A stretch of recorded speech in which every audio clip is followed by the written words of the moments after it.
अमर सिंह के लिए जय। जितनी भी हैं आसान बना दे, उनका नाम ही अपने आप में बहुत खूबसूरत है। दुश्वारियां जितनी भी हैं आसान बना दे, वो देवता है वो तुझे इंसान बना दे। तू देवता है वो तुझे इंसान बना दे। शंकर के लिए दिल से यही है मेरी दुआ, यही है मेरी दुआ।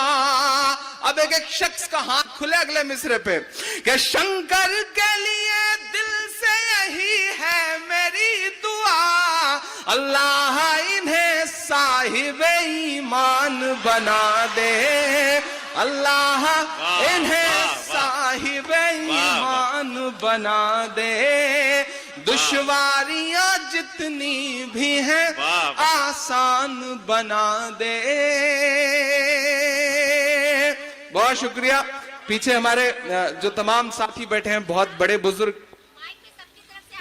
जी, उरुषा जी ने सबकी तरफ से आमीन कहा है। पश्चिम बंगाल से आती हैं तो मैं समझूंगा कि इस पे ममता जी की आमीन शामिल है, तो उन्हें बहुत मुबारकबाद, बहुत शुक्रिया। आइए 4 मिसरे और पढ़ता हूं। आप बहुत अच्छा सुन रहे हैं, बहुत मोहब्बतों के साथ सुन रहे हैं। मैं थोड़ा थोड़ा आपको और जोड़ने की कोशिश करता हूं और जल्दी जल्दी अपना वक्त पूरा करता हूं, क्योंकि हमारे मेहमानान को जाना है। इंशाल्लाह फिर अगले राउंड में वो सारी बातें की जाएंगी जिसके लिए आप मुझे जानते पहचानते हैं। हम जी हाँ, नहीं, मैं इतनी जल्दी जा थोड़ी रहा था। ये तो हमारी आदत है, हम ऐसा बीच में बोलेंगे, उसके बाद आप कुछ उधर से बोलेंगे। ये तो हम शायरों की आदत है, और आदत जल्दी जाती नहीं हो। पिछले दिनों हमारे इलाहाबाद में एक बस कंडक्टर की शादी हुई जो टिकट काटता है, तो सुहाग की सेज पे बैठ के बीबी से बोला कि बहन जी जरा और सर को 2 सवारियां और बैठेंगी। तो ये जो आदतें हैं वो जल्दी से जाती थोड़े ही हैं, ना मेरी जाएंगी ना आपकी जाएंगी। बस कोशिश की जाएगी कि बस इसी तरह से सिलसिला चलता रहे। बहुत खूबसूरत सा ये मुशायरा चल रहा है। वो पिछले दिनों तारकेश्वर जी यहाँ बैठे हुए, पिछले दिनों एक पुजारी को एक बड़ी खूबसूरत सी लड़की से प्यार हो गया, तो एक दिन बेचारे ने डरते डरते धीरे से उसके कंधे पे हाथ रख के कहा आई लव यू। तो लड़की ने कहा जोर से बोलो, उसने कहा जय माता दी। तो ये जो आदतें हैं वो जल्दी जावा नहीं सकती हैं, ना मेरी जाएंगी ना आपकी। बस आपको मैं कहूंगा कि मैं जा रहा हूं, मुझे भी जाना नहीं है, मैं ये जानता हूं। आप बहुत अच्छा सुन रहे हैं, बहुत मोहब्बत से सुन रहे हैं। और ये बिहार है साहब। वो पिछले दिनों में ढाका गया था मुशायरे में, एक चौधरी साहब के यहाँ हम लोगों के रहने का इंतजाम था, तारिक भाई। जैसे ही हम लोग पहुंचे, चौधरी साहब अंदर से बंदूक लेके निकले, 4 फायर किया उन्होंने हमको देखते ही। हम लोगों की तो रूहें कांप गई। हमने कहा चौधरी साहब ये कौन सा इस्तकबाल है? बोले नहीं, हम तो घर में 4 चाय का ऑर्डर कर रहे थे। ये है बिहार साहब। इस बिहार को सलाम करता हूं और इसकी मोहब्बतों को सलाम करता हूं। इस शहर का आदमी अपने आप में अनूठी शख्सियत रखता है। हम लोग एक बार सफर कर रहे थे साहब, तो हमने देखा कि एक आदमी दिल्ली से ट्रेन में चढ़ा, मुश्किल से बेचारा भागते हुए ट्रेन पकड़ पाया था, तो टिकट नहीं ले पाया, उसको पटना उतरना था।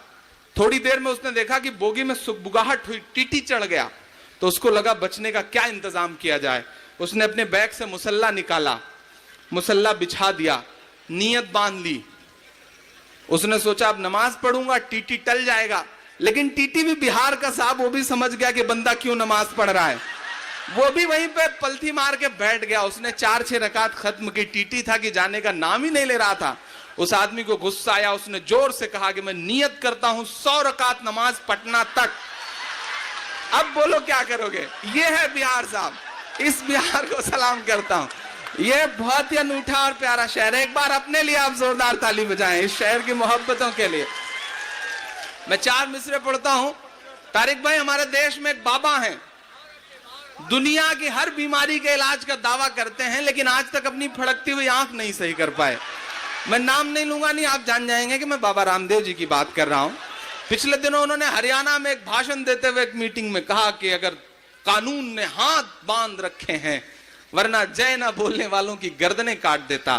पड़ोस में खड़े उनके पिए ने कहा कि बाबा ये क्या बोल रहे हैं? अगर गर्दनें काट देंगे तो जो अपना तेल और शैम्पू का बिजनेस है उसका क्या होगा? बात बाबा की समझ में आ गई, बाबा चुप हो गए। लेकिन मेरी जिम्मेदारी वहीं से शुरू हुई। मैंने 4 मिसरे कहे, आपको सुनाता हूं और दुआएं मांगता हूं आपसे कि जो नफरत के सबब उठी थी वो ललकार किसकी थी, जो नफरत के सबब उठी थी वो ललकार किसकी थी, हमारे खून को प्यासी थी वो तलवार किसकी थी, हमारे खून को प्यासी थी वो तलवार किसकी थी, हमारी गर्दने मत काटिए बस ये बता दीजिए, हमारी गर्दने मत काटिए बस ये बता दीजिए, जिसे तुम पहन कर भागे थे वो सलवार किसकी थी, जिसे तुम पहन कर भागे थे वो सलवार किसकी थी, और पुराने हाल से बदतर सभी का हाल कर डाला, कभी कश्मीर कर डाला, कभी भोपाल कर डाला, कहां वादा था हर खाते में 15 लाख आएंगे, कहां सब ले लिया हर शख्स को कंगाल कर डाला, कहां सब ले लिया हर शख्स को कंगाल कर डाला, पुराने हाल से बदतर सभी का हाल कर डाला। आलम ये हो गया है तारिक भाई कि घर में दरवाजा खटखटाया गया तो बच्चे ने दरवाजे से झांक के पलट के अपनी मां से कहा कि कोई दाढ़ी वाले बाबा आए हैं। तो मां ने कहा रे रे उनके पैर छुओ, तुम्हारे पिताजी हैं, नोट बदलवाने गए थे, 5 दिन बाद बैंक से लौट पाए, दाढ़ी बढ़ गई है। ये आलम हो गया कि बच्चे अपने बापों को नहीं पहचान रहे, इतनी मुश्किल आ गई है साहब। अच्छा, मजे की बात यह है कि ऊपर से ऐसे ऐसे समझाइश वाले तर्क दिए जा रहे हैं कि आदमी और तप रहा है। लाइन में खड़े थे लोग, एक आदमी बहुत जोर जोर से, मतलब उसके अंदर का गुस्सा घंटों, कई घंटे गुजर गए, 7-8 घंटे, तो वो बार बार कुछ बोलने लगा सरकार के खिलाफ। तो पीछे खड़े किसी शख्स ने उससे कहा कि देश की सीमा पर सैनिक कई कई घंटे -डिग्री टेम्परेचर में खड़ा रह सकता है, आप लाइन में देश हित में नहीं खड़े रह सकते। दमदार आदमी था, गुस्सा आ गया, पलट के उसने 20 मुक्का मारा उसको। उसने कहा अरे आप तो हिंसा पे उतारू हो गए। तो उसने कहा जब सीमा पे खड़ा सैनिक देश हित में गोली खा सकता है तो आप 10-20 लात भी नहीं खा सकते। ये आलम हो गया है साहब। इतनी दुश्वारियां आ रही हैं देश में, बिल्कुल अजीब सा अराजकता का माहौल बना हुआ है। खुदा करे ये सारी दुश्वारियां दूर हों। हम दुआ करेंगे कि सत्ता के शीर्ष पर बैठे हुए लोगों को आम आदमी की परेशानियां नजर आना शुरू हों। जो भी मंशा जैसी भी है, जो भी है, हम सब उम्मीद करते हैं और यकीन करते हैं कि अच्छी ही होगी, लेकिन जो दुश्वारियां हैं उन्हें दूर करने का जल्दी से जल्दी इलाज किया जाए, वरना चीजें मुश्किल होती चली जा रही हैं। आइए मैं 4 मिसरे और पढ़ता हूं और आपसे दुआएं मांगता हूं साहब।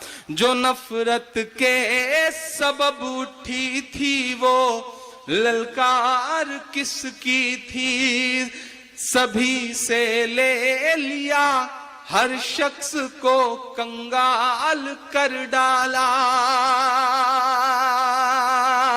सियासत के बड़े चेहरे बैठे हैं, मेरे दिल का दर्द है ये, मैंने 4 मिसरों में पिरोता हूं। हमारे आदरणीय प्रधानमंत्री महोदय पाकिस्तान जाते हैं तो नवाज शरीफ साहब की मां के पैर छूते हैं। अच्छा लगता है कि वह हिंदुस्तानी तहजीब दुनिया के सामने रख रहे हैं। वो अमेरिका जाते हैं तो फेसबुक के ऑफिस में जा करके अपनी मां को याद करके रोते हैं। अच्छा लगता है कि वह हिंदुस्तानी तहजीब दुनिया के सामने रख रहे हैं।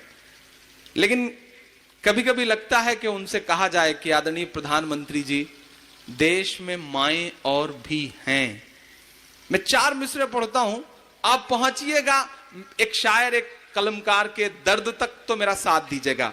कि फजा में उड़ रहे जहरीले जुगनू क्यों नहीं दिखते, फजा में उड़ रहे जहरीले जुगनू क्यों नहीं दिखते, किसी भी हादसे के सारे पहलू क्यों नहीं दिखते, किसी भी हादसे के सारे पहलू क्यों नहीं दिखते, जो माँ को याद कर परदेस में आंसू बहाते हैं, उन्हें अखलाक की अम्मी के आंसू क्यों नहीं दिखते, उन्हें अखलाक की अम्मी के आंसू क्यों नहीं दिखते, फजा में उड़ रहे जहरीले जुगनू क्यों नहीं दिखते। बहुत कुछ सुनाना है, बहुत कुछ सुनाने की सोच के आया हूं, लेकिन एक बहुत जिम्मेदारी भरी नज्म पहले पढ़ना चाहता हूं, जो नज्म इन दिनों मुसलसल सुनी जा रही है। मैं 4-5 दिन में यूट्यूब पे उसे मेरे चैनल पे तकरीबन 5 लाख से ज्यादा लोगों ने देखा।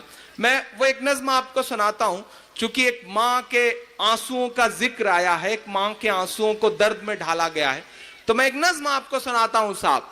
तारिक भाई, मैं पिछले दिनों JNU गया एक ऐसी माँ से मिलने के लिए जो पिछले 32-33 दिन से एड ब्लॉक पे बैठ करके, कभी जंतर मंतर पे जा करके, कभी इंडिया गेट की सड़कों पर घिसटते हुए जा करके पूरी दिल्ली से, पूरे देश से, इलेक्ट्रॉनिक मीडिया से, सत्ता के शीर्ष के लोगों से यह कह रही है कि मुझे मेरा बेटा वापस कर दो, मुझे मेरा नजीब ला दो, मुझे मेरा लाल वापस कर दो। मैं एक नज्म पढ़ता हूं, किसी को इशारा नहीं करता हूं, बस एक मां के दिल का दर्द उसके आंसुओं के साथ पिरो करके आपकी अदालत में रखना चाहता हूं। मेरे आंसुओं तक पहुंच सकिएगा तो मेरे साथ सफर करिएगा। मैं पढ़ता हूं साहब। सुना था कि बेहद सुनहरी है दिल्ली, समंदर सी खामोश गहरी है दिल्ली। सुना था कि बेहद सुनहरी है दिल्ली,